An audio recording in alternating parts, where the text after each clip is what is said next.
there are 6 openings right now across the NFL for head coaching opportunities. 6 vacancies. Which is the best? Which is the worst? Here's hot mics. Worst to first as far as head coaching opportunities. We start with the New York Jets at the very bottom. It's an abysmal spot to be in. It's one of 32 right now, Chad. It is one of 6. It's one of 6 opportunities. But an organization that doesn't have a lot of hope right out of the chute. You don't have a quarterback. I mean, you have Aaron Rodgers, but he's not going to be there.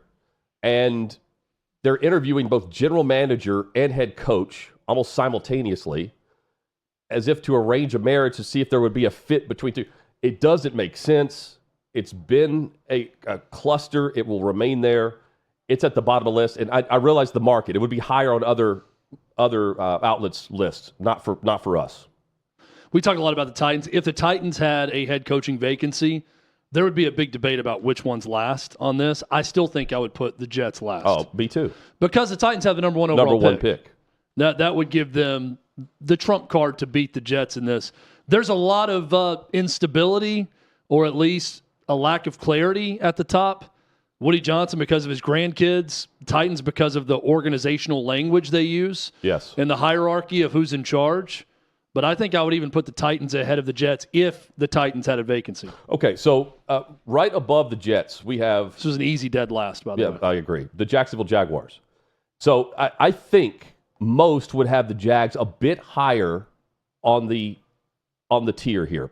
But because of the patience you're given, by and large, by the Khan family, the ownership, Shad Khan and others, you have Trevor Lawrence as well. But...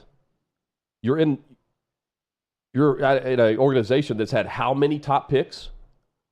They've had the top 5, top 10 select, and they're where? They can't get it right. You had the quarterback coach who couldn't make it happen with Trevor Lawrence. Chad, they're just at their peak. I feel like Trevor Lawrence is going to be good, not great. That's what we've seen. Yeah. And while others that have been in the draft around his era are peaking right now, Joe Burrow's being wasted. He's in his prime. No one is saying that Trevor Lawrence is in his prime. So while you're in a good spot compared to other openings at quarterback, I mean, you're going to London quite a bit. You're going to have a lot of noon kickoffs, 1 p.m. kickoffs. That's great. But, I mean, again, it's not a great organization to coach because I think it's just at your peak, you're good, not great. It's also another arranged marriage with Trent Baalke, who was not let go. Well, that's a good point. That to me, that's what I really penalized this job for that reason. The big surprise was that it was not a clean sweep. Baalke gone, bringing a new GM with a new coach. Coach follows the GM to Jacksonville. I think it's a much more desirable job then, and probably jumps a rung or two on this ladder if it wasn't another forced arranged marriage between Baalke and whoever this coach is. A lot of coaches hate the guy. Yeah. And they have picked in the top 10 15 of the last 18 years.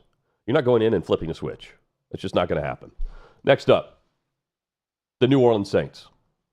A step above the Jacksonville Jaguars because you do have ownership that will spend money.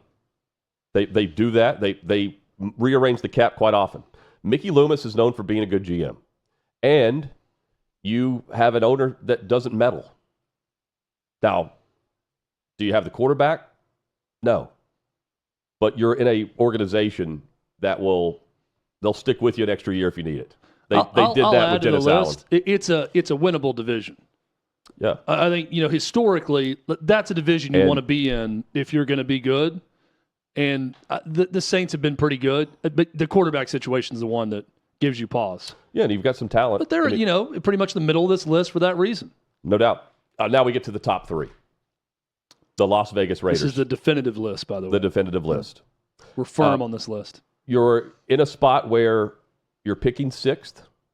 Yes, Tom Brady's running things. Yes, they just fired their GM, so you're going to be aligned at worst with their general manager contractually. So you'll be in lockstep there. It's a good job for Deion Sanders because he can coach his sons. It's a great job for Mike Vrabel because of Tom Brady. Is it a great job for every coach that's there? Not necessarily, because you're not guaranteed the top quarterback, at least not this year, and there's not a quarterback draft. And who are you going to go out and get from the free agent market? No one. Hopefully they make a big move and you trade and you can get your guy. But because of that, it's not higher on our list.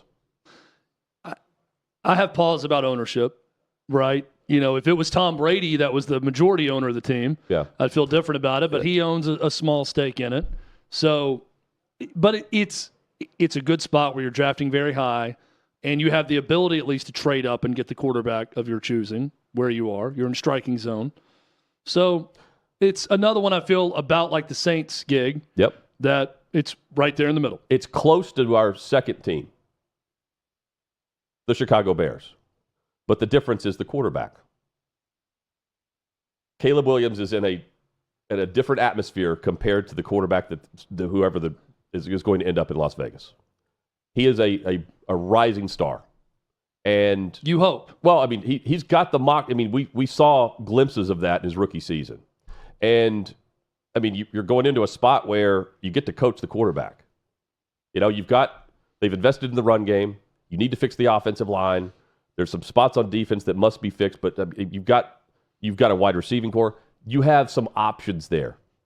And you're in a very tough division, but you're in one of the best NFL markets, period. You're also with an organization that has an ownership group and family that, I mean, when Virginia McCaskey, who's 101, something like that, passes away, it's who knows the turmoil. They can't get a stadium done. It's a lot of craziness, and they've been known for having a lot of crazy stuff go on in the background, in the periphery. But as far as just one of the best NFL franchises, period, you'd be the coach of the Chicago Bears. That's awesome. It's number 2 on our list, and you can have Caleb Williams. Also like jobs in situations where it is a strong fan base that's starving. And that's the Bears fan base. Like, you want to go somewhere that's not experienced a ton of success. Kalen DeBoer takes over at Alabama for Nick Saban. That's not the spot you want to go into.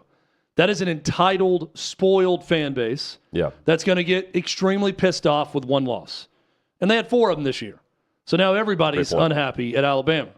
You do anything better with the Bears, and they're going to build statues in your honor. If you win a Super Bowl there, hell, they're still talking about Mike Ditka in that town. So I want to go somewhere if I'm a coach where, love that sketch.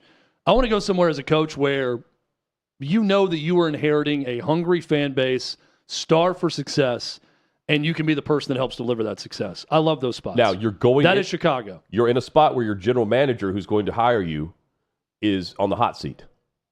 But if you turn it around, Chad's right, you're the superstar. You are the star. And you're paired with a quarterback that would have gotten you there, and he's the superstar. You're the star, he's the superstar. They have not had their last playoff victory was 14 years ago. Their last winning season was 2018. But look at where they are compared to the bottom of the barrel of the NFL. They're better. Yeah. They're better. Number 1. They're bottom of the barrel of the NFL right now. I would say not for long. They've got the quarterback too. And the New England Patriots, number 1 on our list because of ownership, because of recent history, because of how there's a standard to live up to, and you're not following Bill Belichick anymore. You're inheriting a quarterback at a great spot and an organization that you know will do everything possible to build around the quarterback and the coach. And you have a lot to say there. It's number 1, and I think it's an easy pick. There's a lot to like about this rookie class of quarterbacks, too. Drake May here at the number 1 spot. Caleb Williams at the number 2 spot. 2 of the best jobs. Both rookie quarterbacks going into year 2. Of course, Jaden Daniels, Bo Nix, Michael Penix Jr. Yes. Showed some things late in the season. I think the league's in pretty good hands with some of those guys. You go in with a lot of cap space. You've got cap space with a projected offseason of 131. And let me say this. You get to build your culture. Like the Patriot way doesn't have to be exactly that way. But whatever Gerard Mayo tried to do didn't work. You have the opportunity to go down a path and take it to the next level your way, and you'll have a ton of say there. I like it. And again, it's a Vrabel feel. It's a perfect fit there. Well, and how Bill Belichick had to form the Patriot way out of nothing because there was no real history with the New England Patriots when he took over. Yeah. No big history of success. You now are inheriting a franchise that has a ton of history and a ton of success. So like you said, it doesn't have to be – the Patriot way can be whatever you want it to be. Right. But the way of the Patriots under Robert Kraft is winning Super Bowls. So that's a nice spot to walk into, not in the also recent past because they've had a lot of struggles, but you're selling great winning history within the franchise also. So if they – let's see, briefly, if we had the Titans – with an opening, if the Giants were open, the Giants to me would be... They'd be ahead of both the Jets and the Titans. For sure. Maybe ahead Where of the Saints. would they be in this list? On this list? The Giants? Maybe ahead of the Saints for me. Third overall pick? You're the great... of the Giants or Jets, you want the Giants. And again, I would make a strong argument for Giants 2 ahead of the Bears. Bears? Even without the They QB. would be right there. I would say Bears or Giants in that 2 spot. Everyone else knocks Well, they're down. picking third. Yeah, because they're picking third, too. Yeah. So they're going to get their quarterback. Well, I guess. I mean, I don't know if I want a quarterback right now. The rookie class, I'm saying.